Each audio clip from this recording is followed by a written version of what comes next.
In today's video, we're going to be taking a look at the stream from Weekly MTG, going over the first look of Avatar: The Last Airbender, Universes Beyond set from Magic the Gathering, the last one of this year. We're going to be taking a look at the product, some of the cards from it. Really, this is a first look stream for distributors and stores to see what to expect, the amount or maybe lack thereof of Commander product, amount of different products, different cards that we're getting, the promos, all that is going to be in this stream. Let me know of your initial impressions of this set down below. There's a lot of cool mechanics, a lot of cool sets, a lot of fun little Eternal Magic playables, so look out for those. But we finally get an answer to what all these bending mechanics do.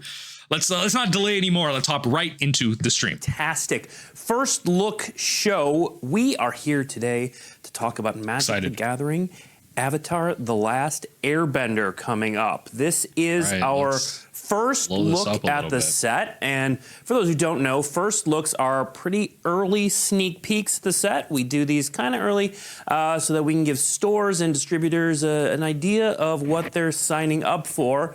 But as a bonus, you, the fan, get to learn a bit as well. And actually, it's going to be more than a bit today because we're showing off a number of cards today. In a moment, we're going to show you if it's just for distributors, why are we doing spoiler season? Those cards in it. Don't worry about trying to pause or screen grab anything because we're going to come back and we're going to talk about it all with our two fantastic guests, Chris Mooney and Dylan Devaney. Welcome. Thank you for joining us. Excited to be here. Yeah.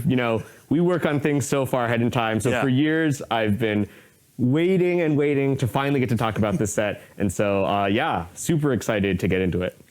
I'm asking a very obvious question based on what you're wearing, but were you a fan before you started working on this? Just a little bit. I would say I would put Avatar as merely maybe my #1 TV show of all time. Hot take, The Legend of Korra? I was a huge fan coming in. And really, this is a dream come true. You know, I was tell the story of way back when I was a kid, way before, studying game design or, getting this job at Wizards. I would just make Magic cards for fun. And Avatar Magic cards were one of the things that I made as a kid. So really getting to do that for real as a job is like a total dream come true for me. I bet. All right.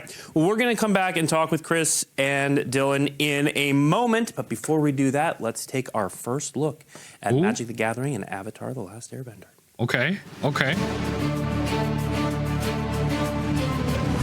Water. Earth. Freaking odd. What is this? Fire. Air.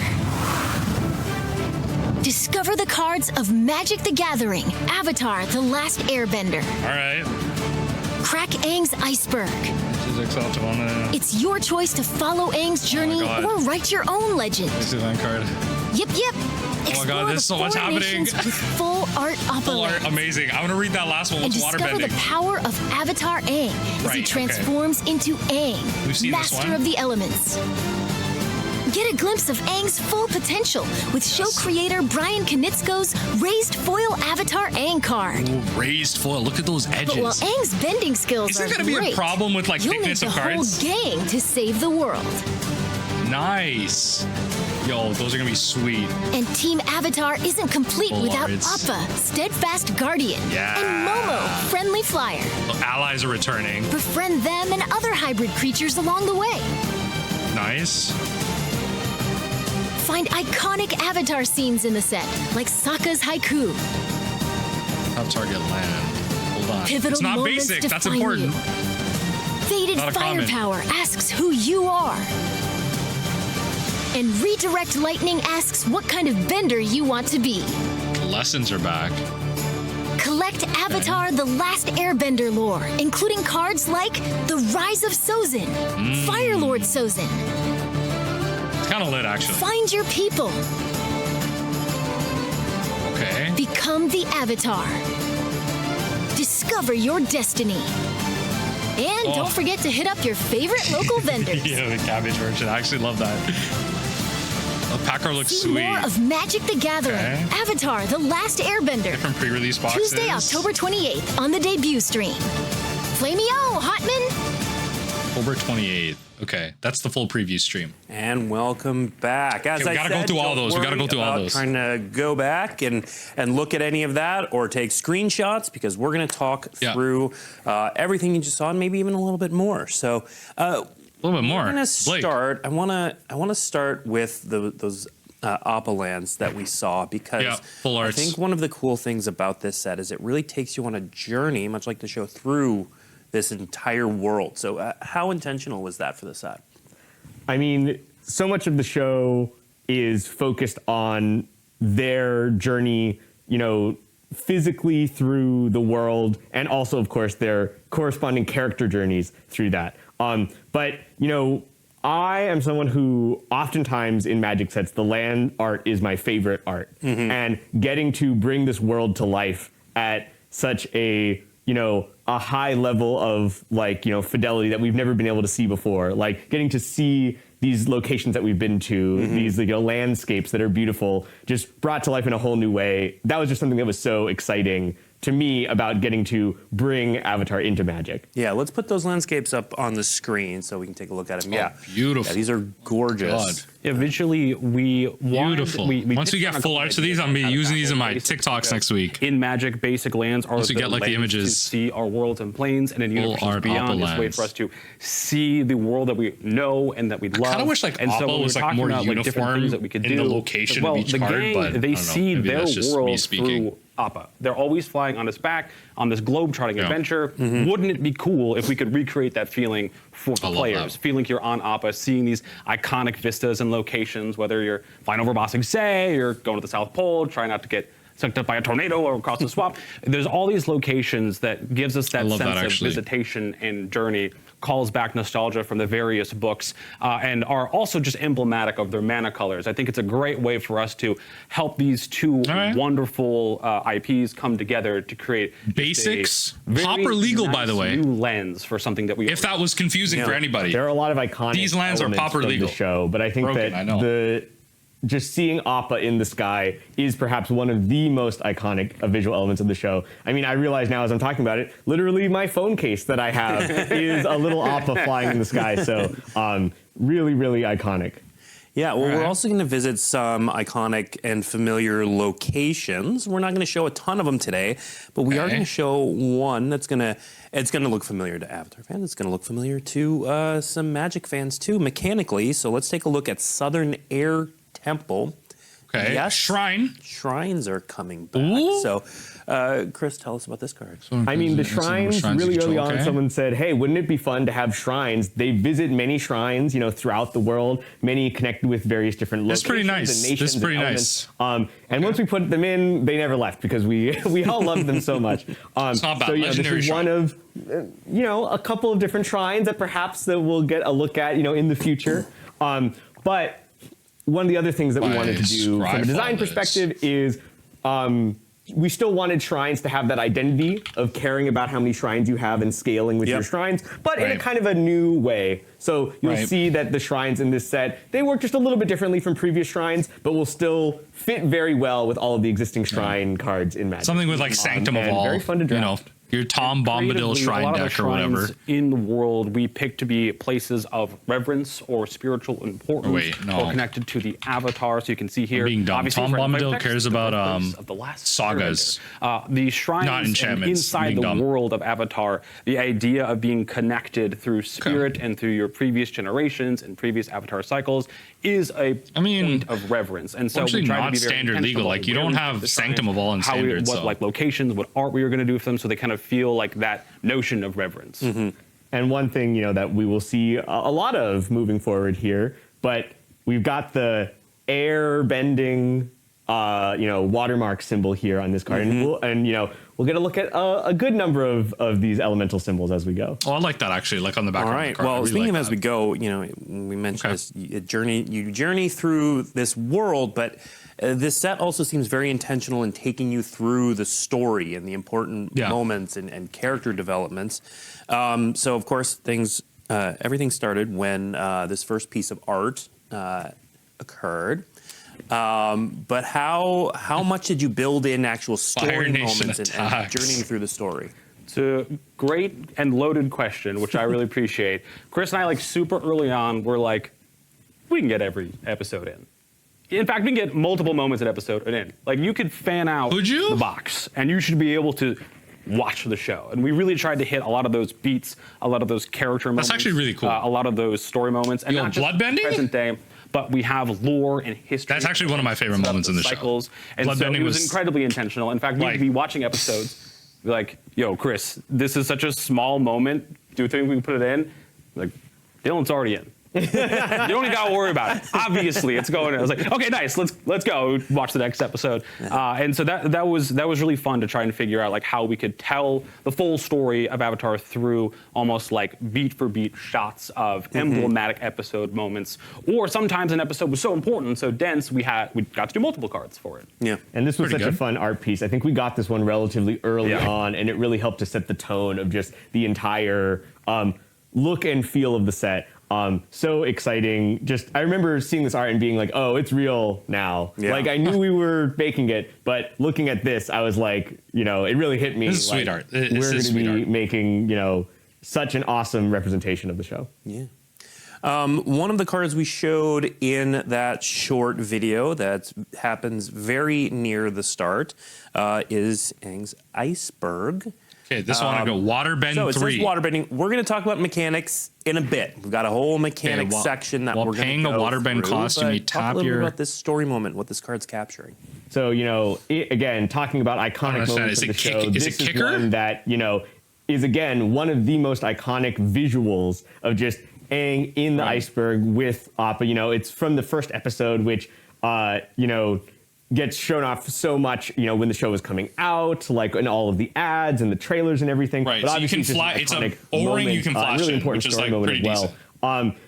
You know, capturing this in design, it was really important that the, you know, Aang's iceberg serves as both a kind of, you know, imprisonment for him, so a place that he is stuck for 100 years, but also something that saved him from catastrophe. So it looks like it came about to save his life and to preserve him. Let's talk about like the thing. I'm going to minimize this, but it looks like generally you can pay for a waterbending cost and just like pay 3 colorless mana, but then have artifacts or creatures help you. Like, is that going to change for other things? Like if you waterbend, it can't be creatures, got to be artifacts. Like, I don't know. We'll see. Story moment of Aang being in the iceberg. And one of the things about the art that I love so much about this piece specifically is that it's very magical feeling. Now, we know in world, Katara tells us immediately in the first episode, bending is not magic, right? And so when we are Magic the Gathering, we need to find a way to ensure that bending feels like bending, but our cards still feel like magic cards. So finding ways to take a scene that we all remember, an iconic visual, and kind of bring it through some sort of magical lens was part of the early challenge to kind of like really get this collaboration right. And I think this piece does such a good job of feeling mystical and magical and important and strange and interesting, which is what a good piece of magic art can do. It asks you questions, and even if you weren't familiar with the scene, you could see this, and like there's a lot of storytelling happening here, which is what some of the best magic pieces do. Also, just like the fire. Like I like the fact that it has waterbending for that. Really early also, the Twitch ads behind me are going crazy. Wayfind and pathfind our way to what the set wanted to look like, and so every time I see this, I'm like, we did it. I'm very happy about that, and especially in the enchantment frame, like it has that vibe that we're going for.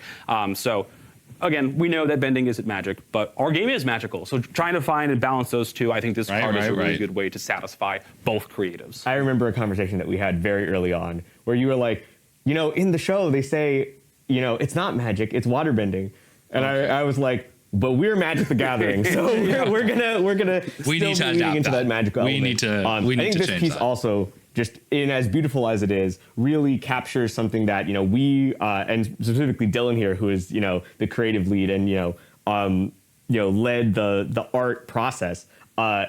At least like this IP is high fantasy. Creators to get the look. This card specific doesn't break my quote unquote UB immersion too much. Looking for, but one of the things that was really motivating was that, you know, a kind of sentiment that came from them was, we want it to kind of look like what it looks like in our imaginations, like to be vibrant and to be, you know, if we had an unlimited budget, you know, what would the show have looked like, right? And so I think that we're going to get to see a lot of moments from the show captured in a totally new way that is still very true to the original vision of that team. Yeah, and then just on that notion, Matt Kubata and I spent a lot of time with everyone over with the original creators and the team over there, kind of distill down exactly what imagination meant to them and what they wanted the show to be, where they wanted to bring it, where they want it now, but also pairing that against what the fan expects to see, what they remember. And so it's kind of like we all have our different visualizations of what the creators intended, what we want to make, and what the fans expect to see. And so just special shout out to Matt and the art directors. They spent so much time, you know, big shout out to the art directors. Using that intricate web to kind of find this nice point where we can flex in different directions, so everyone would be hopefully not just satisfied, but thrilled and excited of what they see. Now, we're not going to see just moments that build the story, but how the characters develop as well. And I think maybe one of the characters who displays that the most is Zuko. And so here we've got Zuko Conflicted. That's art. That will be a card. So can read this. We're not showing that one today. And then we've got Fire Lord. Whenever this creature attacks at X. There. So talk a little bit about Zuko here. Right. So one of the firebending. You know, there are 3 books in Avatar. And so that felt really natural for a lot of our main characters to get 3 different versions of them that represent. I mean, this is pretty sweet with Warp in their journey. So here, like in Edge of Eternities. I mean, this is literally the last episode of the show. So the ultimate, you know, ending point for Zuko's character, where he's you know. This is Zuko Conflicted. This is a different card, by the way. Fire Nation, and you know, ascended to the throne. And we'll also see kind of with some other cards that we'll see later today, we will see that as we go through, characters also pick up additional colors. They you know, we're going to see kind of the 3-color version is oftentimes the final version of them in the story. That's pretty sweet. That's pretty sweet. Again, you know, we'll talk a little bit about firebending in just a second here. But so it looks like all the bendings are different. Cards, all the bendings are different. In the game, waterbending is like a paid cost. Means many things, you can like but reduce. It means also something very special to Zuko himself. So we definitely leaned into that a little bit with exiling being a kind of motif that we'll see on a couple of different Zuko themed cards. Again, which is pretty sweet with warp cards. Next, we're going to show off a trio of cards that hit some of those, again, those smaller moments that you were talking about. But like what I think I love most about these is just the these are lessons. The care and the love that goes into counter these, target spell. Sokka's haiku. Draw a card, then mill 3 cards. Once I realized what was going on, became my new favorite card in the set. But tell us a little bit about the flavor in these. I want you to talk about the haiku, but more importantly, I want to talk about the message that I got about the haiku.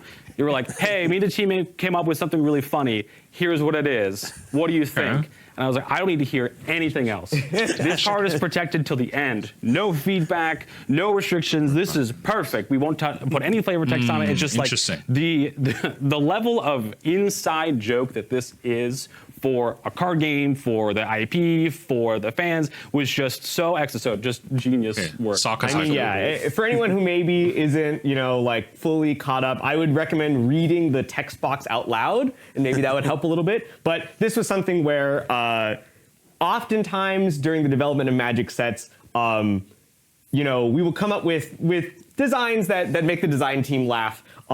And oftentimes maybe they're a little bit too silly and they maybe don't see the light of day. But with Avatar, you know, one of the things that people love about the show is the sense of humor and that kind of levity that it really brings to a, you know, very also serious story. And so capturing this moment from an episode that is such full of like joy and, you know, humor, and also just like, everyone, as soon as they read this card, they were like, this has to stay. Like, it can't get rid of it. Just as a complete aside, while I like put the audio down here a little bit, notably redirect lightning. I just want to point out this is a lesson, and Sokka's haiku is you can't play these in Commander in the sense that if a card instructs you to get a lesson, you can't do anything.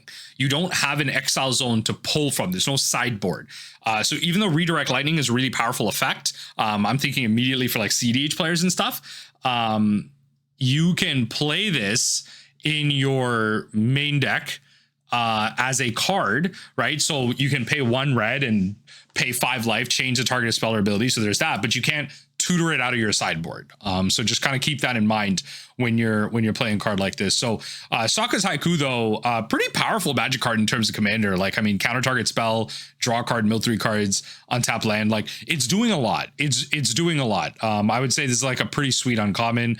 And then if a source you control would deal damage. So pretty much Fated Power is like, if X equals 2, it enters with 2 counters, and every burn spell deals that much damage plus 2. If X equals 5, you paid 5 mana into the X for 8 total mana. Your burn spells deal for lightning bolts, it deals 3 plus 5. It deals 8 damage. That's essentially what Fated Power is saying. The fact that this has flash is like really sweet. So it's like an extra bump to all your burn spells. So just a note for lesson and how Fated Power kind of works. Not just on their legendary creature cards, but really give them a moment where you in the show were like, whoa, you know, just like, and this is that moment, right? Like, we are like peak Iroh, super buff. He's been working out. He's got the Grand Lotus Alpha down, and he's ready to do what it takes to, you know, win the day. And just like getting the moment right before he unleashes this attack, to me, is so much more powerful than just like I'm the like attack picturing in my itself. head where he hits Azula with the redirect and everything. Finding ways to encourage our artists to really go all in on a moment was incredibly easy. Y'all remember in the show when Zuko was like, yo, I don't know what it is this time. She seems a little off. I can beat her with Azula. I was like, oh, damn, this is about to cook. This whole scene's about to go crazy. And the redirect was insane. Oh my God, what a crazy battle. And I'm like, oh, okay, I understand. Like, this is, you know, what's happening here in the scene. And so I thought Fated Firepower was always a great way to showcase the martial arts that's involved with bending. Also, shout out to Uncle Iroh the GOAT. You know, when we would do something out to Iroh the Magic GOAT. Gathering, if we wanted to show a big fireball, like, let's have Chandra do a big fireball. And it's cool and magical and epic and awesome.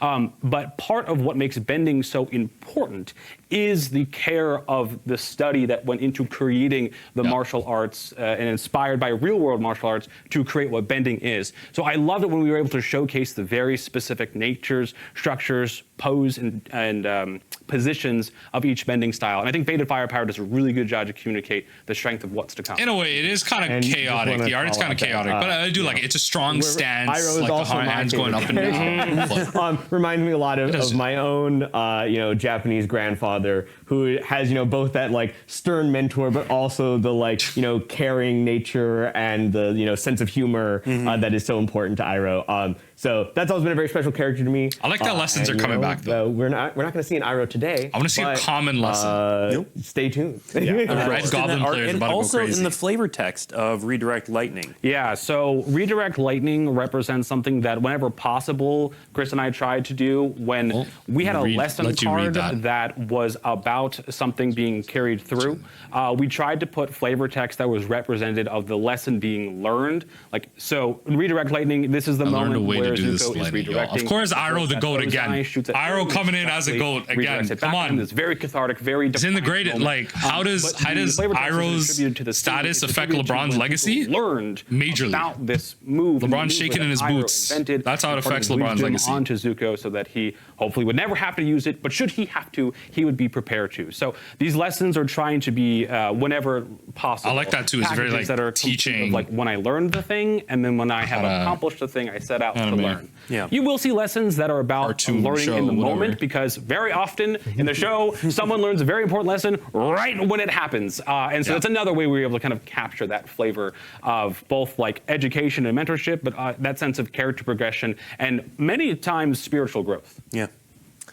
Now, we can't talk about the stories of the show without having sagas. So, of course, we've got sagas in this set.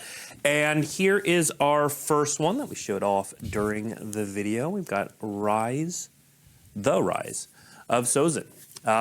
Who is Sozin? What's going on here? Yeah, so one of the things that both us and Avatar Studios was really keen on was tying into some of the characters that exist, you know, within the history of the world of Avatar, even if they maybe weren't, you know, alive during the time period of the show.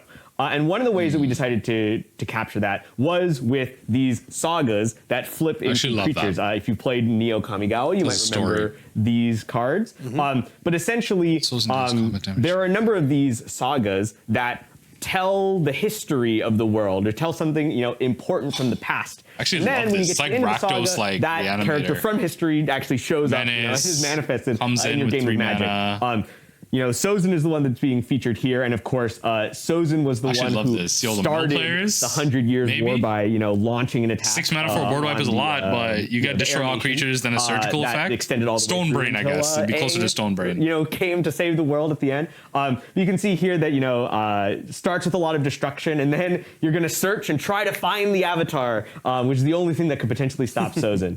But these cards, really fun way to get these larger than life, you know. I like this. I like this. You can't play this as your commander. You cannot play this as your commander, but feeling like still a really sweet Saga. Are, you know, coherent with what's going on. You know, like we didn't want to necessarily just make creature cards of them, which would work, but this was a cooler way to say like, hey, this is a person from history that you're seeing show up here. And also because in the story of Avatar, the gang is constantly learning about these almost larger-than-life, mythical, historical characters. So just kind of what Chris was saying, for a while we had some legends in the file that was just like, yeah, these are good, you know, versions of these characters. But the Saga, the DFC Saga treatment really just brings them into that lore and that mythical moment. It really does. And so many episodes are about discovering what happened. I mean, there's a whole episode to like this, just trying to figure out what happened, who Sozin was, his relationship with Roku, and you know, it's the Kickstarter to much of the exposition that creates the present day events of the series.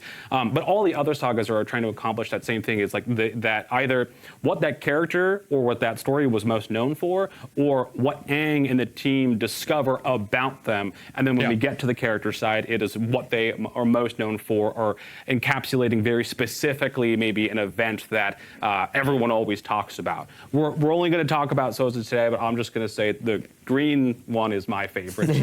I can't wait to talk about that in the future. We will get there. Okay, and then before we move on to talking about some of the better known characters from this set, of course, Sozin has a comment. We just have the art today. Sozin's comment in the series. This card. This is going to be some stuff that like this is something that really, I don't even know. It's a booster, right? It's going to be like the tone. All damage is like doubled, or like things are going to be kind of boosted up. I hope that's what it is. I hope it's not like a single effect. This is going to be like an enchantment that has a universal effect or something like that. Create an emblem that type of thing. All right, let's move on to our cast of characters. Let's start with one card that we showed off much earlier. We've got Avatar Aang, Master of the Elements. Okay.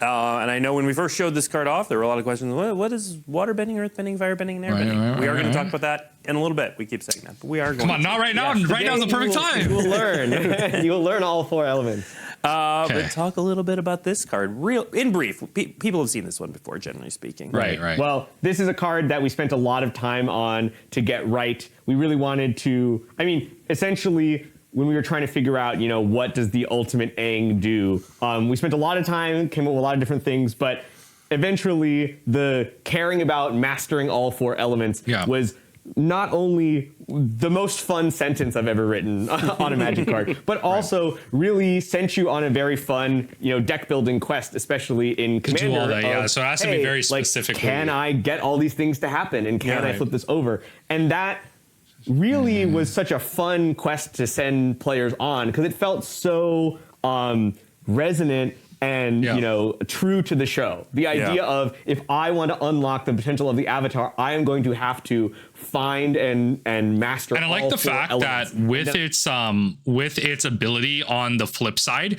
it's at the beginning of each upkeep you may transform Aang Master Elements. And that's at like any person's upkeep. So you could do all your stuff, go through an opponent's turn, they do some crazy stuff, and you're like, well, okay, I think here on this 3rd turn here, before it goes to play at 4, I think I should then transform Aang, gain some life, draw some cards, 4/1 and kind of blah blah blah. Like, I think I need to boost them up a little bit, and so you can do all of that on any upkeep, notably. Very easy to have. Avatar Aang is the moment right before where he's confronting Ozai.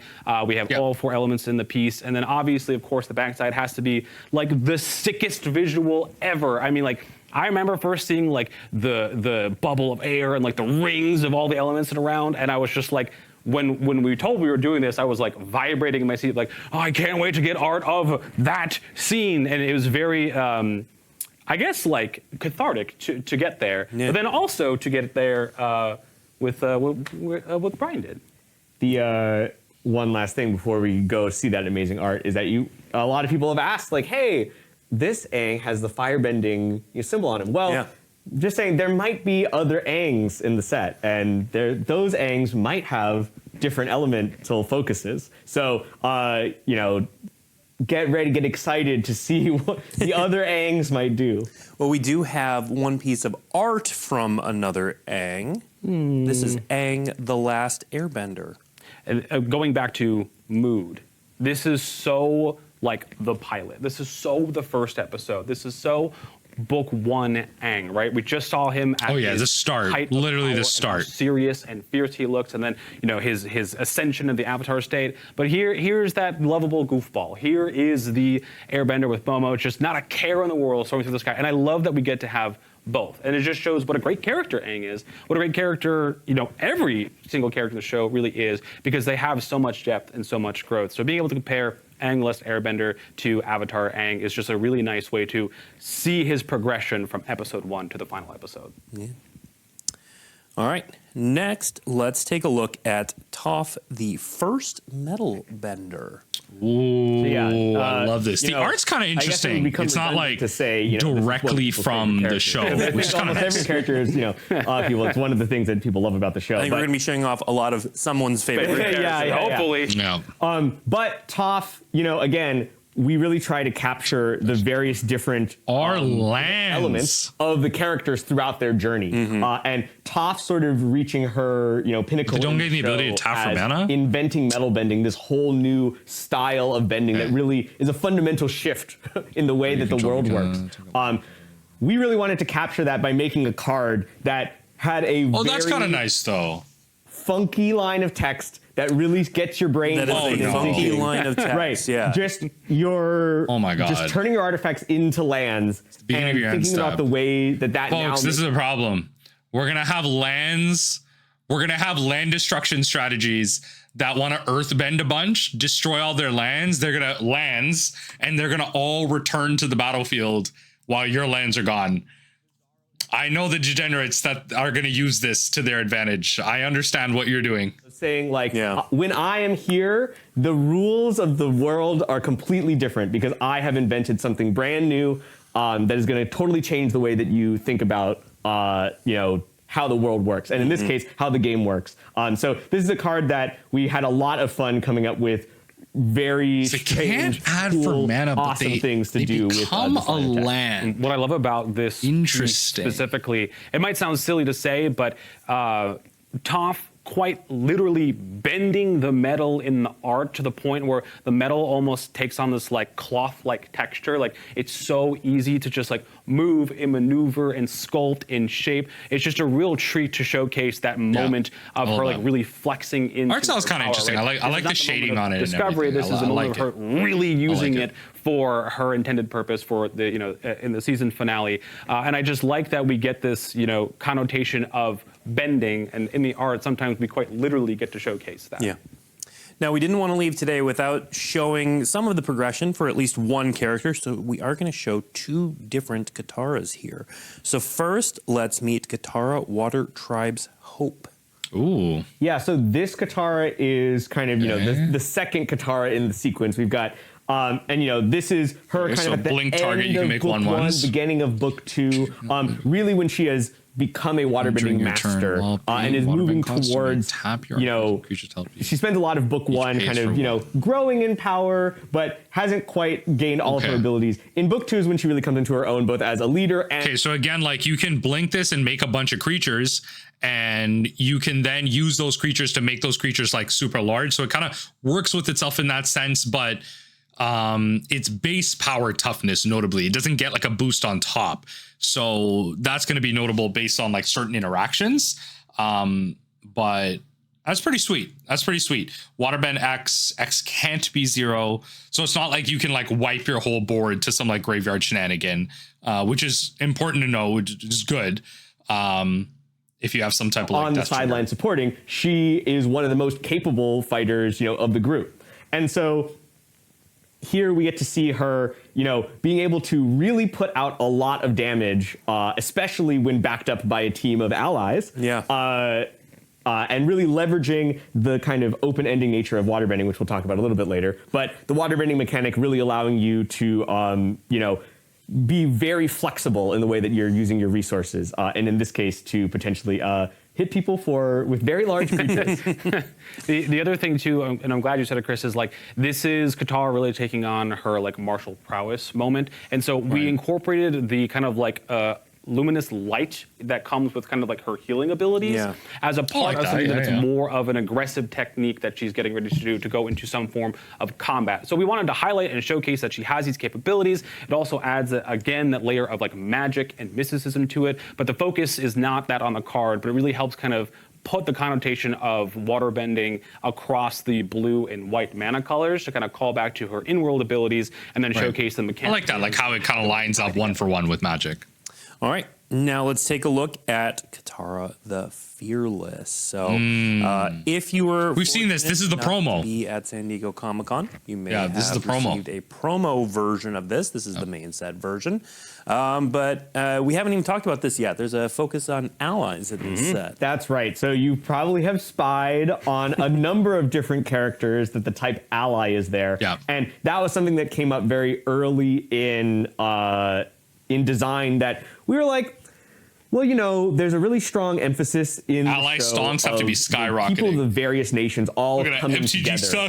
That's one of the big things that sort of allows the protagonist of the show to actually be able to defeat the Fire Nation is getting allies from all over the world to join together in a way that the nations kind of hadn't really done before. So we started out with allies, and the more that we played with them, the more that we loved the ability for the allies to kind of really represent that nature of people from all different nations and backgrounds coming together to take on this threat. So Katara here, this is, in book 3 when she's really come into her own as more of like one of the gang that is leading this charge, leading the, attack on the Fire Nation.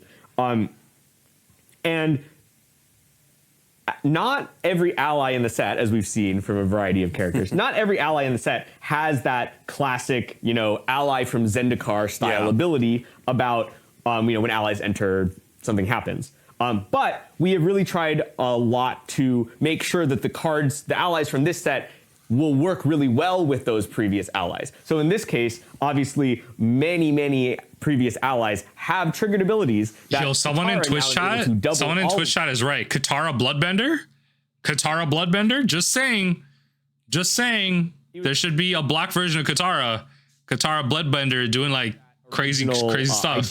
Mechanical identity of the allies, and get you excited about playing, these allies, not only with allies from this set, but with allies from previous sets as well. And this is another moment that just like Universes Beyond really showcases that high five, that handshake between our game and then, the IP that we're working with, because taking allies, which is just very specifically Magic the Gathering, and then equating it to like, well, it's all of the characters of the show coming to work together and over time form, these bonds between nations coming together. Like flavorfully, it fit very perfectly, and since it was such a iconic and like classic bit of Magic's history, being able to pull it forward and reunite them just was like such a perfect moment. And I remember when you came over to my desk, you were like, "Hey, what do you think about allies?" I'm like, "Allies are pretty cool." Like, what do you think about allies for Avatar? And I was like, you don't need to say, I already kind of get that. Like, there was no like, okay, but we could do this. The pitch was like, oh no, that already makes sense because it's thematically resonant to the progression of the show. It does already make sense. It became very exciting to figure out,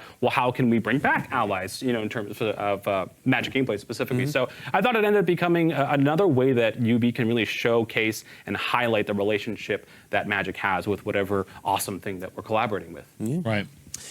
All right. You've already seen Saga's Haiku. Now let's meet Saga Bold Boomeranger. I love this name. Okay, 2 mana, 1/1. Flavor text, this lives in my head. Like just how Sokka sees himself. I'm just a guy with a boomerang. Is like it's said in a variety of different tones and ways, and it's reflective of how he feels about himself. But also, it's just like. Okay, it can just get really large. Sokka, okay. Talking about like his pretty normal card, I would say. It's a great conversation. I mean, Sokka might just go into prowess alongside Vivi if Vivi's still legal. Having a Sokka card that is just fun to say, like bold boomeranger is fun to say. The quote is fun to say, and the card is just fun to play with, and it brings that spirit that Sokka brings. He's fun. He's not always lighthearted, but he always brings some sort of like gag or whimsy to it. And just this card being very playable and very fun to say, very fun to cast, and the art just being like that kind of like cool bravado side of him. I thought it just created a very nice package of where Sokka's at this point in the story. And while we won't see it today, I would keep your eyes out. There may or may not be a boomerang in the set that works quite well with this card. There might be a boomerang. It's like a cheap artifact. Now let's meet what is certainly going to be one of the more popular cards in the set. Appa, Steadfast Guardian. There's a lot going on here. Flash, flying, 4 mana, 3/4. I mean, like we were saying earlier, Appa is one of the most iconic parts of the show, especially from a visual perspective. Our lands are entirely Appa themed. 2 rather than its mana cost. Plushes and merch that I've seen throughout my years. So, I mean, Appa, just an extremely beloved character. And really, like, that's one of the things is that when it comes to, these animal companions that are part of the gang, they really are characters. Isn't this card insane? Like sidekick. Whoa, hold on. Let me just reduce the audio here. 4 mana flash. When Appa enters, airbend any number of other target non-land permanents you control. So it's just great protection. Exile them, and while each one is exiled, its owner may cast it for 2 mana rather than its mana cost from exile. Wait. Isn't this insane? Isn't this just like really good to like re-get ETBs and stuff? Wait. No, this card's actually fire. Hold on. Be focused in. It's actually straight generally heat. Speaking, because of kind of the nature of the show, the way that a lot of the other characters worked, there were a lot of main characters that were already getting very heavy multicolor, 3-color cards that were great for Commander. So we decided this Appa is kind of good. Would be a great character to keep monocolor so we can go into lots of different decks and really help to, lots of different decks, especially in Commander where you're really color restricted. Appa gets to sort of like someone saying in Twitch chat, alongside that new Fire Lord Zuko to all of the different characters. Fire, absolutely fire. I mean, look at the outfit he's wearing too, right? We're gonna come back to mechanics. This Appa's sick, though. We're actually really close now. One more card, and then we're gonna go on to mechanics. Because this Appa's sweet. Look at Momo, friendly flyer. Momo, that's right, the last member of the gang, of course. Momo here. It's drawn. And Momo here is kind of tying into one of the themes that we'll see a little bit in the limited of the set, especially, which is flying. The set has the show has so much of a focus on literally. I like that reduction. Non-lemur creatures spell 1 less to cast, and so flying is definitely one of the themes. Imagine casting a 3-drop for 2. Magic mechanic. Pretty sweet 1 mana card. Characters, and so Momo here is one of our cards. Is really focused on that joy and experience of being. It says each of your turns, so it can't be your opponent's turns. One of the important things that is built into the identity of the show. But on top of that, I think also just to me it really helps when you see characters that from a show like Avatar when they are brought into Magic. Kind of communicating things I'm really thinking about like the reduction. This is a pretty sweet card in Commander, actually. Cheap flyer. Maybe not like the most interesting Commander, but like a really sweet card. The other characters, because to me that is what Momo's role in the show is. He's really sweet. Small, like I would say, like a really sweet constructed card in general. He's not packing the biggest punch. Like a 1v1 constructed card. And so I think that one of the really cool things that we get to do with Universes Beyond is trying to slot characters into their role in the game of Magic, similar to what their role in the show that they're coming from is. Yeah. And also, there's the old adage of the show of, where's Momo?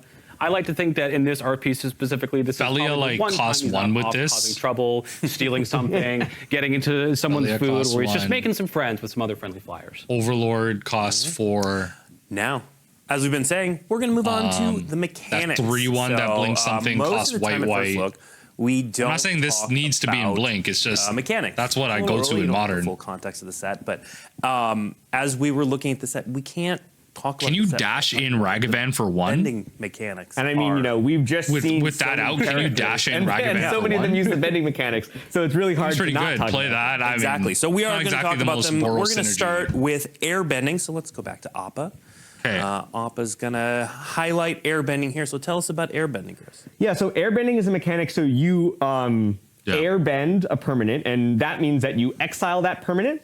And as long as it's exiled, its owner can cast it for 2 mana rather than its mana cost. So that's not It's generic. It's not necessarily colorless. So, it's generic. If you airbend a 1-drop, it costs 2 to bring back. But if you airbend a 6-drop, it also costs 2 to bring back. Yeah. And that's really powerful. One of the things that when we were working on the bending mechanics, I mean, that's really the heart of the set from a mechanical standpoint is, hey, this is the unique element of this show. It's the thing that obviously everyone is going to be excited to see. And we wanted to make sure that we were getting all of the mechanics really correct. And one of the big things about bending in Avatar, the thing that makes it so exciting, as a magic system and as, or as like a, power system is how flexible all of the bending mechanics are. Mm-hmm. One of the joys of watching the show is that you're constantly getting to see new inventive uses of the bending that you might not have thought of before, or maybe even the characters haven't thought of before. And so it was really important for us to capture that in our bending mechanics. So for airbending, for example,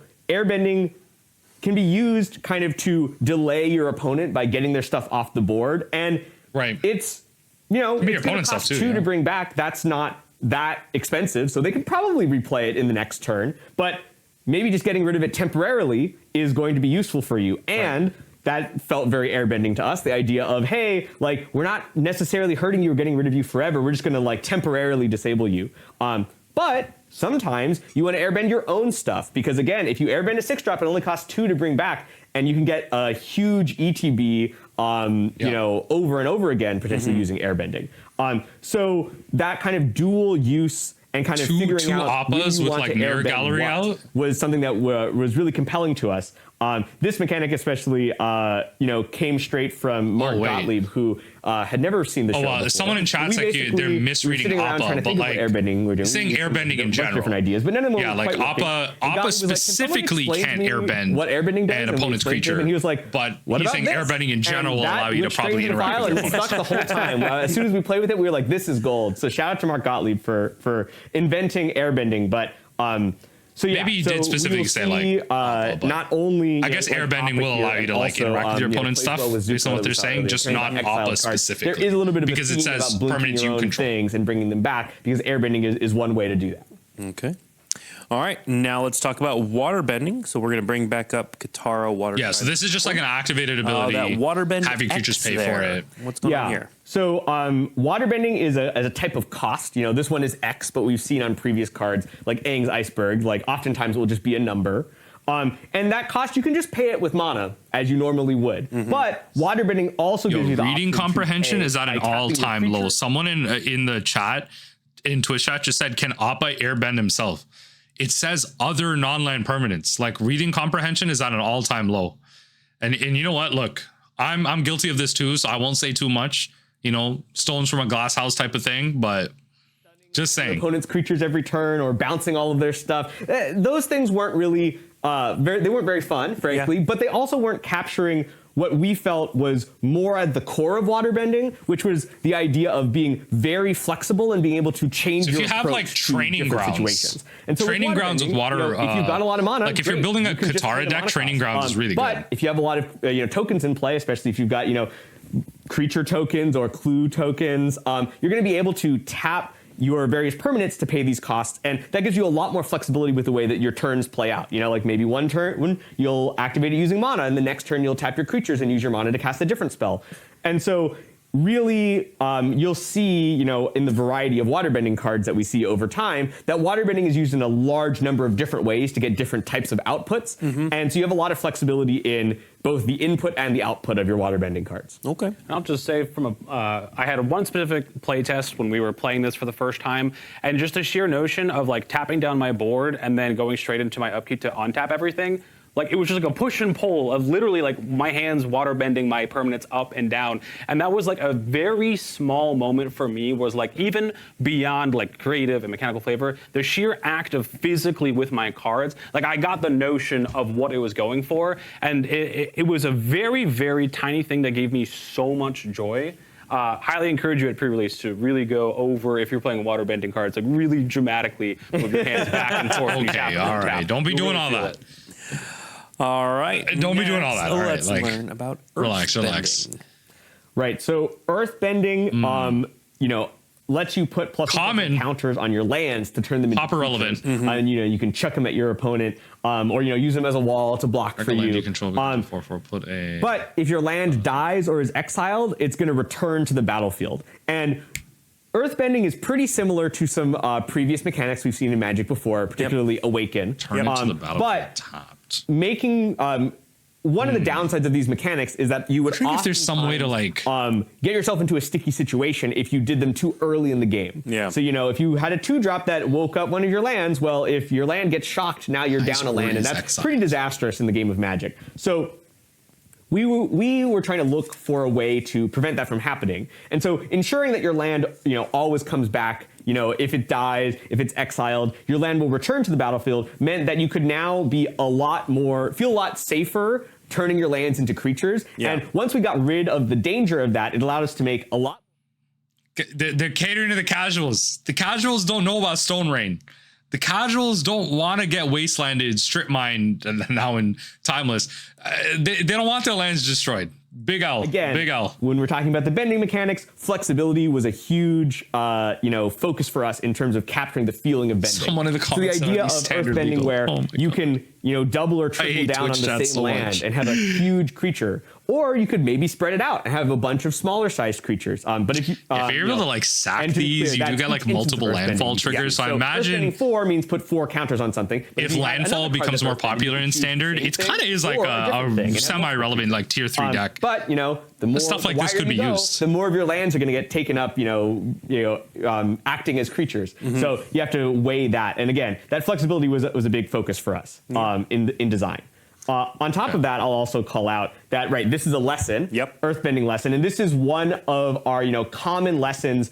In the case of our common lessons, we oftentimes are trying to capture the sort of core fundamental building blocks of Aang's. So there might be a cycle. There'll be like firebending lesson, and waterbending lesson. Like there probably will be a little bit all that. And we'll see. Will there be an airbending lesson? Yeah, no, there will be an airbending lesson. Learn more about the set, you know, in the weeks and months to come.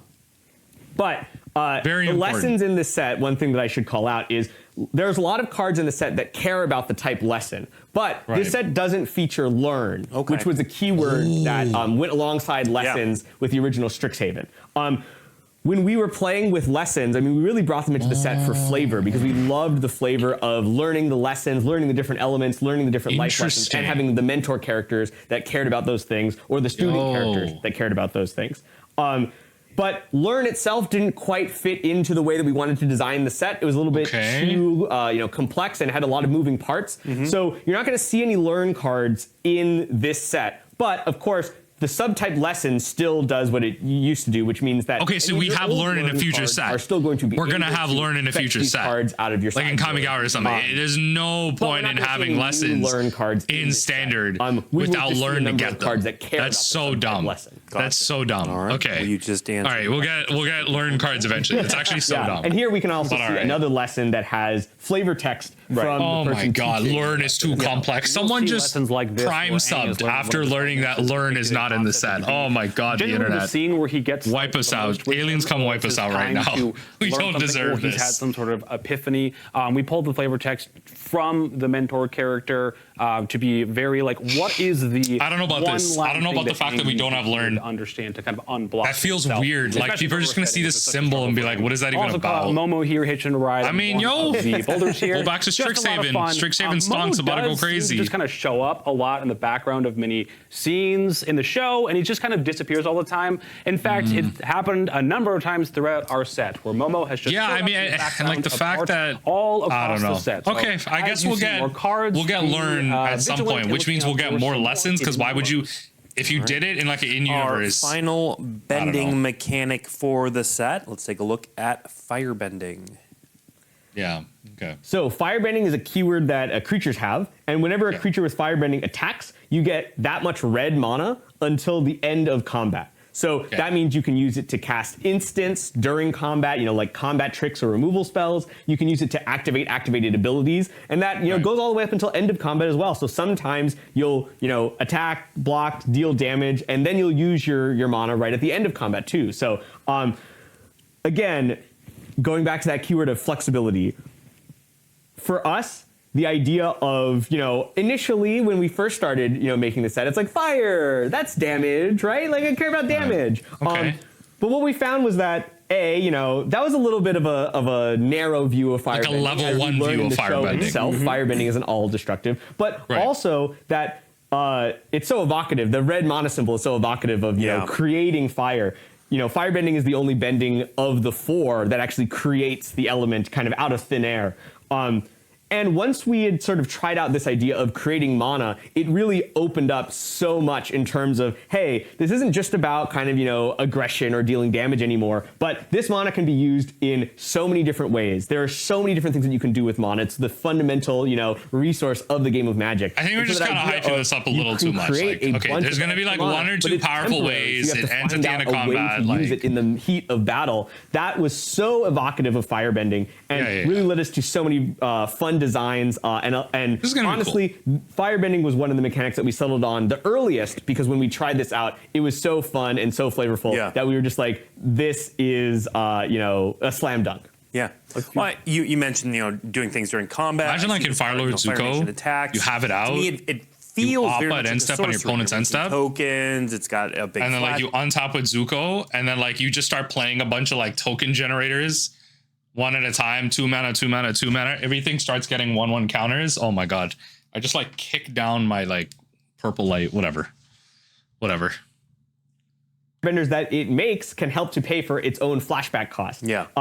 This is one of the a handful of cards in the set that have flashback. Again, kind of alluding to that's kind of nice though. Like if they make flashback cards like this, the Fire Nation attack is not only that kind of makes sense. That helps. Moment in the past that we're getting to see as a flashback, but also you hear it at the beginning of every single episode. So here having the Fire Nation attack multiple times felt really resonant to us for the experience of as being a fan of the show.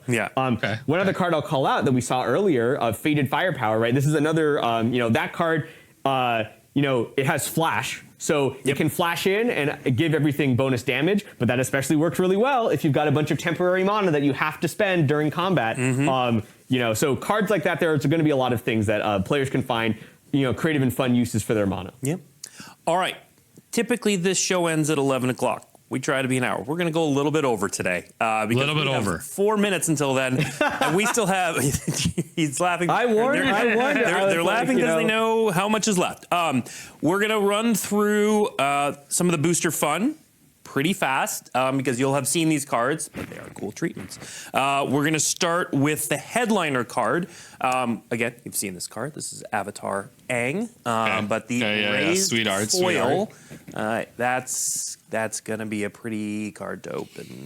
Absolutely beautiful. Brian really brought so much energy to this piece, and the set would fundamentally just be completely different if we didn't have something as special as this waiting for you.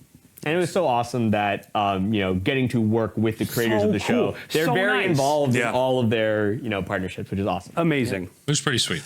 Next up, borderless field notes. So we're gonna see this on some of the characters like Appa and nice. Just charming, beautiful. Like it feels very resonant to the in-world art we see throughout the show, to try and recapture that as if someone is going around charting all the wonderful, weird, and whimsical creatures we see throughout the show. Yep.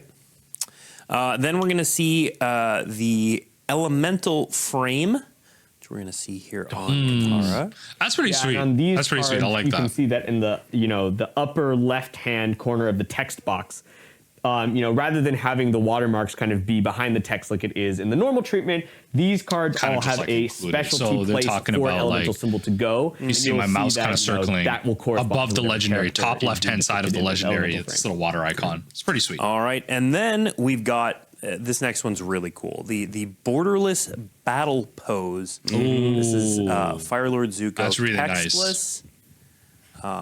Really cool card. Yeah, straight from Texas the cards? intro, Yo, the Texas kind of like demons. Silhouetted, highlighted by Texas its demons, elemental they're light. in for it. It's very fun to try and recreate. Reading the card explains the card. Not anymore. Cards. Yep. Not anymore. We'll have more details on exactly where and when all of these drop in a future article, but for now, these are pretty cool. And of course, we're going to have extended art cards. The next one. Ooh. So this is a new card. Yeah, Pika Hakoda. Yeah, Hakoda, you know, Sokka and Katara's father, leads the Southern Water Tribe warriors, and also is instrumental in, you know, the pretty sweet card actually. You know, when they launch their attack on the Fire Nation. And again, you can see here kind of the ally call out of, you know, there are going to be many cards in the set that care and benefit your allies. And then we have borderless double-faced cards. We've got double-faced cards. These are going to get... These are some of my favorite. Yeah. Oh, these are nice. All right, and we're not done showing off new cards yet. So, well, we jumped to it. All right, so borderless source material. Hold on. These are going to be they might cook. Using source material art. Hold on. We're around for Final Fantasy. Wait. Are going to be familiar with the source material. Wait. This actually might be sick. The drop rates a little bit. That's right. These are going to be showing up a lot less frequently in play boosters than for Final Fantasy. This means force negation on Arena. Yo, chat's right. Force negation on Arena. Every collector booster. Wait, but timeless players about to go crazy. Free counter spells. To 1 in 25 or so. Something around that. So they're going to be showing up a lot less in the limited environment if you're playing with play boosters. But you're still going to be getting them in all of your collector boosters. On top so this of that, is one of those I also examples. want to call out that at the bottom of the card there, you can see it says, you know, Book 3 Fire, Chapter 61. So one of the special things that we wanted to do with the source material for this set was there's, you know, not that many episodes of Avatar. Wouldn't it be cool if one shot from every episode made it onto the sheet? That's so cool. As you see more and more of these borderless cards, you're going to see that every single one is from a different episode, and they all capture different moments. And you know, if you go ahead and collect not standard legal, it's going to be like strip mine. You know, you can lay them out and view the entire series from beginning to end with one card for every episode. That's actually really cool. That's going to be such a cool thing to get like every single card to the source match the material episodes. cards are not standard legal. They've got that TLE. TLE. Yeah, TLE is not and standard one legal. more source material card, just because we can. We saw that in the show. So Force Negation has a henge. magic name. This one has. This is not how we need to do reprints, but Airbender name. I don't know. I guess it's another version of the Great Henge. Also, I think a little bit different from Final Fantasy is that for many names that fit Folks, this will perfectly not well decrease the price of Great world of Henge. Avatar. I'm just warning you right now. Name. But for a few, especially legendary ones, we have renamed to fit within the show. I mean, absolutely. All right, and almost the party tree to the end here. We haven't even talked about Jumpstart. So after our last Airbender, that's true. There's going to be some Jumpstart packs. We're going to again try to do this relatively quickly. What are we talking about? We've Jumpstart. got 4 more cards to show off. So Jumpstart. Let's see. Could matter for Commander. Cards. We've got Aang Airbending Master. Talk a little bit about the target creature. Okay, so this can airbend an opponent's creature. And then we'll go through these cards. Right. So when we talked to fans about potentially doing Avatar, one of the loudest pieces of feedback that we got over and over was that people really wanted to be able to bring their friends and family into Magic using Avatar. Yeah. It was one of the core things that people were always talking about. Their spouses, their siblings, their kids, they wanted to bring people in because they knew they loved Avatar so much. And so that led us to wanting to create Avatar Jumpstart as the easiest way to get people into the game. Just grab a couple packs, shuffle them together. That's one of the beauties of Jumpstart, is how easy it is to start playing. But you know, we didn't just want to, you know, repackage, you know, cards from the main set. We also wanted to make sure that the Jumpstart cards got to have some cool, unique, new cards of their own. So here we can see Aang from Jumpstart, and you can see down there, he uses experience counters. That's actually a mechanic that shows up on a couple of different cards in the Jumpstart product. again, kind of the capturing that feeling of the characters learning and growing over time and flicker getting effects. stronger. This is a pretty sweet ephemera target. Use experience counters as kind of a cool, mechanic that sets these cards apart from the main set. We also have a couple of these cards, Aang, and then another one we'll see soon, that it is them attempting to reach mastery with their bending element. We are showcasing Aang here as he is in book 1, because when we meet him, he's actually already an airbending master. Notably, this is a TLE card. It's not standard legal. If you look at the bottom left. All right, next up we have Katara, all other Jumpstart product. Which you can see here. We kind of depict her later into book 3, where she is really a master of her element at that point in time. 2 mana, 1/3. Her whole journey to get there. Right, and the nature of Jumpstart. Hold on, let me actually hold on. So my eyes kind of caught on this. All right, hold on. 2 mana, 1/3 is pretty pushed. So as a legacy player, I start to I look at some of these cards and I start to pay attention more depending on the mana cost. It's blue, pitches to force. Whenever you cast a spell during an opponent's turn, you get an experience counter. Whenever Katara attacks, you may draw a card for each experience counter you have. This seems pretty pushed. Yeah, this seems pretty good. And you discard only 1 card. Yeah, so this is a piece we actually also got early on. Now, normally when we concept legendary creature cards, we don't put them so far away from the frame or it's difficult to see them. But this version of Ozai is the looming villain throughout book 1 and the first half of book 2, where we don't know much about him. We just know he's the threat that is coming and everything is building towards. So when we wanted to create this piece, it was very important to me that we captured almost the idea of Ozai versus Ozai. This is actually pretty sweet. I really like this as a commander in general. We sit way far back in the frame. We see more of his troops and the palace itself. This is pretty sweet. That what he represents versus the man that he is. And I know we're trying to wrap up, but just really quick, I do want to call out something that's kind of obvious if you've been looking at the cards, but just to say it explicitly, right? Not every single character that is a firebender, for example, has the firebending mechanic. Sure. Many do, but we also have other cards that just work well with firebending. Just to make, it got a little repetitive if every single character had exactly the same ability. Every single one. And here we can see Fire Ozai as an example of a card that doesn't have exactly firebending, but has abilities that clearly play well and tie into firebending as a theme. Yep. Okay. And this is a sweet commander. It's like a certainly. By the way, that's like an infinite mana outlet. Cabbage merchant. You can just pay 6 in exile. That's an infinite. We had to show him. Okay, Cabbage merchant. Favorite. And the Cabbage merchant, here I want to call out just as an example of this Jumpstart product has a lot of fun packet themes. Yep. A full team of designers that were all Avatar fans worked to make sure that it wasn't just green packet number 3, but it was.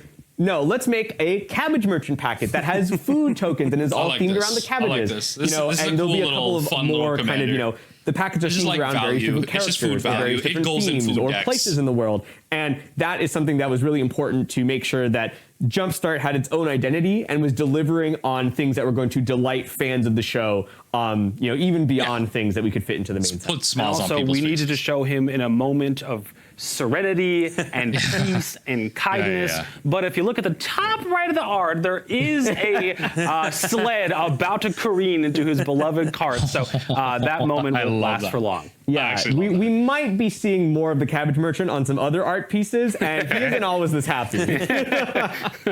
I will call out, as chat has, that the cards with this set symbol and the TLE in the lower left will not. Someone in chat so real. They will be legal in Eternal formats. Where's the spectator? Let's take a look at the products that are going to be coming out with this set.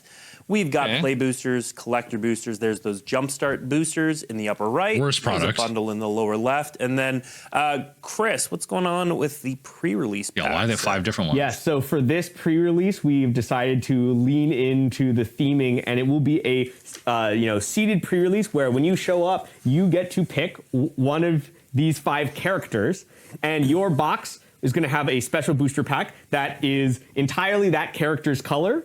And always has that character in it. So if so there's no commander precons actually. Chat's important. If they pick the Toph box, they are for sure going to get a version of Toph in that box. Version. One of the things, especially, is people always ask me. They're like, there's 4 elements, but there's 5 colors. What's the 5th one going to be? So for pre-release, for example, they were like, okay, there's, what's the black box going to be? And I was like, the black box is Azula. And as soon as I say that, everyone's like, yep. Of course. No further questions. Right. Chat was already talking about that. Yeah, that's perfect. All right. So yeah, these are your 5 pre-release options, and you'll get that character guarantee. It's a cool pre-release idea, but it's going to make it so certain people get only certain pre-release boxes. Thank you for sticking with us. Thank you, Chris. Thank you, Dylan, for walking us through this first look. There's so much more coming for this set. We're so excited for this one. So in dates to keep in mind, previews and the debut are going to start in earnest on October 28th. Pretty late, the pre-release, circle this on your calendars now, start talking to your local game store, is going to happen starting on November 14th. 14th, and then the global release happens November 21st. So week after. Thank you for tuning in. We'll see you next week. All right. So initial impressions, I mean, a lot of sweet mechanics, a lot of sweet cards. That Katara is actually kind of interesting for Eternal Magic. Seems pretty pushed. 2 mana, 1/3. You get experience counters and you gain, like, you can potentially like swing in. Like, those experience counters are eternal. Like, the future Kataras you play will continue to get value off of those. So it could be a pretty sweet card to protect. Like, it's like that Delver Psychic Frog variant, like a card that is blue, comes down, and you want to protect to go end to end. Kind of interesting as a legacy card. No commander product, notably, which is also interesting. But all right, a lot of cool stuff that comes out of this. But yeah, all right. Nice, cool initial impressions. Product-wise, pretty interesting. Not too much to look into after that. Just excited for more news that comes out. And all right, let me know what you think about the set below.